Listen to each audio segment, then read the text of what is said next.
सभी किसान भाइयों को राम राम। आज बात करेंगे अपनी खेती की तीन सबसे बड़ी दिक्कतों की। नीलगाय, जंगली सुअर और बंदर। अब एक बात सीधी सी है, इन तीनों का फसल खराब करने का तरीका अलग अलग है, तो इनसे निपटने का तरीका भी भाई अलग ही होगा। तो अगर आपके खेत में नीलगाय चर रही है या जंगली सुअर जमीन खोद रहा है और अगर बंदर पेड़ पौधे साफ कर रहे हैं, तो इस बात को छोड़ने की गलती मत करना। यहां बताई हर चीज, हर उपाय पूरी मात्रा और पक्के कारण के साथ होगा। कुछ भी हवा में नहीं है, सब आजमाया हुआ है। तो देखिए, हम एक एक करके चलेंगे। पहले नीलगाय का जुगाड़ देखेंगे, फिर जंगली सुअर और बंदर से निपटने के तरीके, और हाँ, आखिर में एक सबसे जरूरी नियम है, उसे भी समझेंगे। तो चलिए सबसे पहले बात करते हैं नीलगाय की। देखिए, नीलगाय नुकसान तीन तरह से करती है। चरती है, फसल को रौंदती है और पौधों को जड़ से उखाड़ देती है। लेकिन इसकी जो सबसे बड़ी ताकत है, यानी इसकी तेज नज़र और सूंघने की शक्ति, वही इसकी सबसे बड़ी कमजोरी भी है।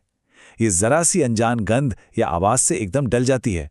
बस इसी का फायदा हमें उठाना है। पहला तरीका जो है वो एकदम मुफ्त का है, एक भी पैसा खर्च नहीं होना और काम पक्का है। आपको करना बस इतना है, किसी भी नाई की दुकान से कटे हुए बाल ले आइए। अब इन बालों की छोटी छोटी पोटली बना लीजिए, किसी भी कपड़े में बांधकर, और इन पोटलियों को अपने खेत की मेड़ पर हर 10-15 मीटर की दूरी पर टांग दीजिए। अब आप सोचेंगे कि भला इससे क्या होगा। देखिए, नीलगाय को इंसानी गंध से बहुत डर लगता है। जब उसे बालों की गंध आती है तो उसे लगता है कि खेत में इंसान मौजूद हैं या उनका आना जाना लगा रहता है। बस इसी डर से वो आपके खेत से दूर रहती है। और खर्चा 1 रुपया भी नहीं, बिल्कुल शून्य।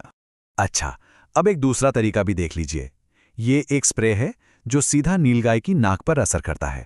इसके लिए जो चीजें चाहिए उनकी मात्रा ध्यान से सुनिए। 250 ग्राम हरी मिर्च, 250 ग्राम लहसुन, आधा किलो यानी 500 ग्राम नीम की पत्तियां, 2 लीटर गोमूत्र और 8 लीटर पानी। याद रखिए, मात्रा यही होनी चाहिए, कम ज्यादा नहीं। बनाने का तरीका भी सीधा है। मिर्च, लहसुन और नीम की पत्ती, इन सबको पीसकर एक पेस्ट बना लें। फिर इस पेस्ट को गोमूत्र और पानी में मिलाकर 24 घंटे के लिए छोड़ दें। अगले दिन इसे कपड़े से अच्छी तरह छानकर स्प्रे पंप में भर लें।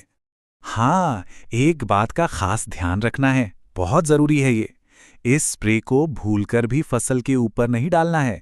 इसे सिर्फ खेत की मेड़ पर, आने जाने वाले रास्तों पर और उन जगहों पर स्प्रे करना है जहां से नीलगाय खेत के अंदर घुसती है। अब ये काम कैसे करता है वो भी समझ लीजिए। मिर्च में जो तीखापन होता है और लहसुन में जो गंध होती है, वो नीलगाय की नाक में बहुत तेज जलन पैदा करती है।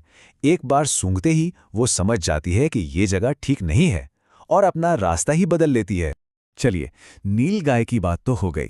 अब आते हैं जंगली सुअर पर। इसका हिसाब किताब नीलगाय से एकदम अलग है, तो भाई इसका उपाय भी अलग ही होगा। जंगली सुअर का काम है जमीन खोदना और जड़ों को बर्बाद करना, और ये ज्यादातर रात में ही आता है। इसकी सूंघने की ताकत आप अंदाजा लगाइए, कुत्ते से भी 10-20 गुना ज्यादा तेज होती है। और एक बात गांठ बांध लीजिए, सुअर डर से नहीं भागता, वो भागता है दर्द से, जलन से और बेचैनी से। तो इसके लिए हम एक ऐसा घोल तैयार करेंगे जो सीधा इसकी नाक पर ही वार करे। सामान और उसकी मात्रा फिर से ध्यान से देख लीजिए। आधा किलो सूखी लाल मिर्च का पाउडर, फिनाइल की 5 गोलियां, 250 मिलीलीटर सरसों का तेल, 2 लीटर गोमूत्र और 8 लीटर पानी। फिर से कह रहा हूं, मात्रा यही रखनी है। इन सभी चीजों को एक साथ मिला दीजिए और 24 घंटे के लिए ढककर रख दीजिए। हाँ, इसको छानने की कोई जरूरत नहीं है। बस ऐसे ही इसको मेड़ पर, झाड़ियों में और जहां से सुअर खेत में घुसता है उस रास्ते पर जमीन पर डाल दीजिए। इसका असर समझिए। मिर्च का तीखापन सुअर की तेज नाक में भयंकर जलन पैदा करता है, और जो सरसों का तेल है वो इस जलन और गंध को जमीन पर, झाड़ियों पर लंबे समय तक चिपकाए रखता है। जब एक सुअर को यह अनुभव होता है तो पूरा का पूरा झुंड ही उस रास्ते से आना बंद कर देता है। सुअर के लिए एक और तरीका है, ये भी गंध पर ही काम करता है। सड़े हुए अंडे का तरीका। करना यह है कि 10-15 अंडे लेकर उन्हें 4-5 दिन के लिए धूप में रख दीजिए, जब तक वो पूरी तरह सड़ ना जाएं। फिर इन सड़े हुए अंडों को 1 लीटर पानी और 1 ढक्कन फिनाइल में मिलाकर घोल बना लीजिए। अब कपड़े के टुकड़ों को इस घोल में डुबोकर खेत की मेड़ पर टांग दीजिए। सुअर सड़े हुए अंडे की गंध को बीमारी का संकेत समझता है और उस जगह से कोसों दूर भागता है।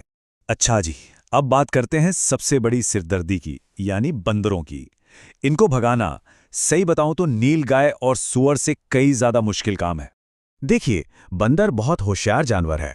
वो हमारी नकल भी करता है और किसी बुरे अनुभव को कभी भूलता नहीं।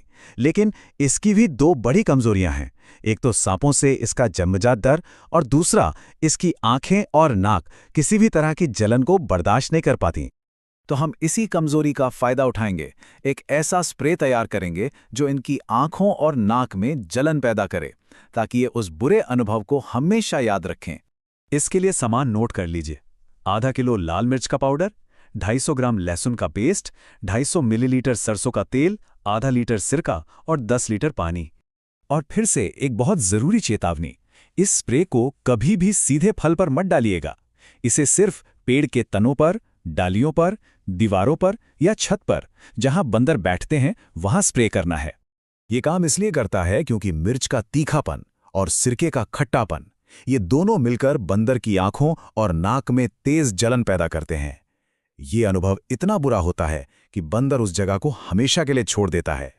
अब बंदरों के लिए दूसरा और बहुत ही आसान तरीका, उनके पैदाइशी डर का इस्तेमाल करना। बाजार से पीले या गहरे रंग के रबर वाले सांप ले आइए।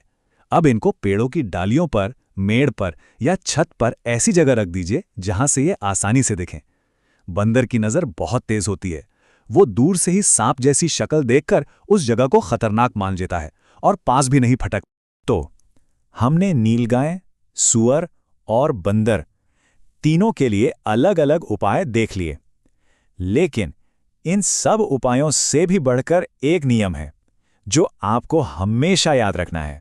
इस बात को हमेशा के लिए याद रख लीजिए, अगर आप रोज एक ही तरीका अपनाएंगे तो जानवर होशियार है, उसे उसकी आदत पड़ जाएगी। लेकिन अगर आप तरीके बदलते रहेंगे तो जानवर परेशान होकर आपकी जगह ही छोड़ देगा। तो किसान भाइयों, ये थे वो कुछ देसी और पक्के तरीके जिनसे आप अपनी मेहनत की फसल को बचा सकते हैं। लेकिन एक बात आखिर में फिर से दोहरा रहा हूं, ये सारे उपाय तभी काम करेंगे जब आप बताए गई पूरी मात्रा और पूरे तरीके का इस्तेमाल करेंगे। जरा सी भी लापरवाही करेंगे तो नतीजा नहीं मिलेगा। अब आप नीचे हमें ये जरूर बताइएगा कि आपके इलाके में, आपके खेत में इन तीनों में से कौन सा जानवर सबसे ज्यादा नुकसान पहुंचाता है, नीलगाय, जंगली सूअर या बंदर। और अगर आपको ये जानकारी काम की लगी हो तो इसे दूसरे किसान भाइयों तक भी पहुंचाइएगा ताकि उनका भी भला हो सके। राम राम।